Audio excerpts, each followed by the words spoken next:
नमस्कार, सत श्री अकाल, आदाब। मैं हूं अन्नू कपूर और आप सब महानुभावों का खैर मकदम करता हूं आपके इस शो में जिसका नाम है सुहाना सफर विद अन्नू कपूर, सिर्फ 92.7 बिग एफएम पर। Thank you very much. आपने मुझे टीवी और फिल्मों में देखा होगा और सुना होगा, पर अब मैंने आपसे मिलने का जरिया बनाया है रेडियो। ये रेडियो स्टेशन है इंडिया का सबसे पॉपुलर 92.7 बिग एफएम, और आप सुन रहे हैं सुहाना सफर विद अन्नू कपूर। अजीज मन, मैं तहे दिल से आप सभी लिसनर्स का, श्रोताओं का, सभी भाई बहनों का मशकूर हूं, शुक्रगुजार हूं, आभारी हूं कि आपने इस प्रोग्राम को अपने दिल में खास जगह दी है। और आपके दिल में खास जगह की वजह से ये प्रोग्राम नंबर 1 का रेडियो शो बन गया है। ये प्रोग्राम जहां ये कोशिश की जाती है कि आपको वही किस्से कहानियां सुनाऊं जो सच्चे हों, वही इन्फॉर्मेशन दूं जो सही हो। फिर भी कभी भूल चूक हो जाए तो प्लीज़ मुझे माफ़ कीजिएगा और मुझे बताइएगा ताकि मैं सही रास्ते पर चल सकूं। सर्वप्रथम नमन करेंगे गुरुदत्त को, वसंत कुमार शिवशंकर पादुकोणे यानी कि गुरुदत्त।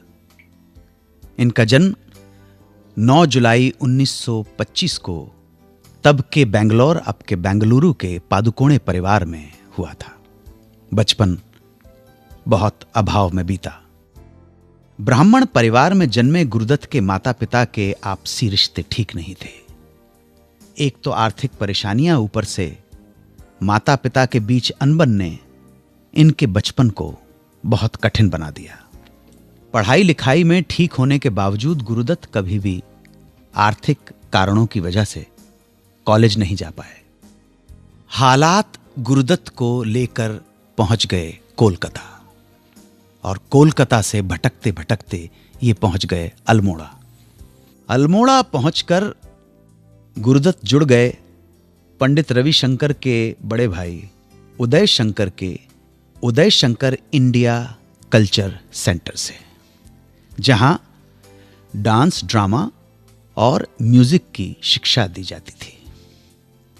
इन्होंने वहां अप्लाई किया और एडमिशन मिल गया, और जल्दी ही इन्हें 5 सालों के लिए स्कॉलरशिप मिलनी शुरू हो गई। ये स्कॉलरशिप थी 75 रुपए की, 75 रुपए 1 साल की।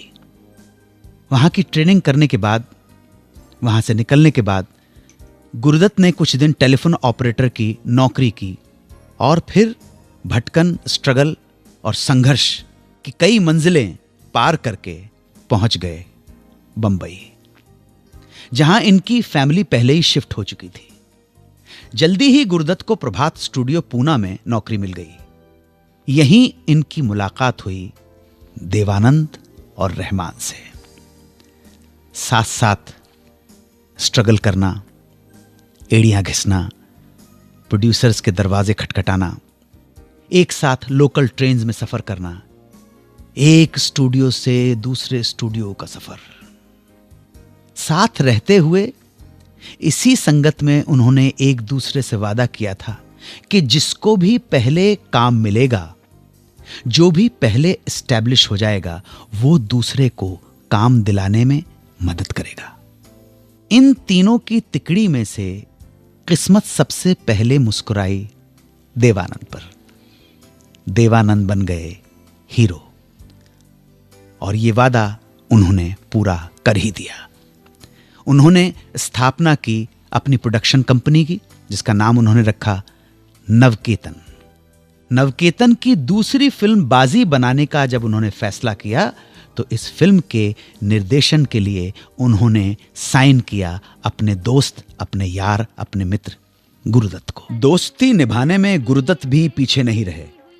सफल होने के बाद उन्होंने जब अपने बैनर की स्थापना की, तो अपने बैनर में बनी फिल्म सीआईडी में कास्ट किया अपने मित्र देवानंद को। हालांकि इस फिल्म को उन्होंने सिर्फ प्रोड्यूस किया था, डायरेक्शन का जिम्मा सौंपा था अपने असिस्टेंट राज खोसला को।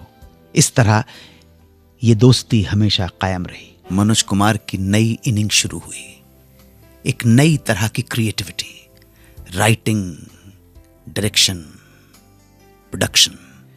किसने किया इंस्पायर? वो कौन था? वो जो भी था, हिंदुस्तान का एक महान महान व्यक्ति था। बातें करेंगे थोड़ी देर में। सुनते रहिए रेडियो का number 1 show Suhana Safar with Anu Kapoor, सिर्फ 92.7 बिग FM पर।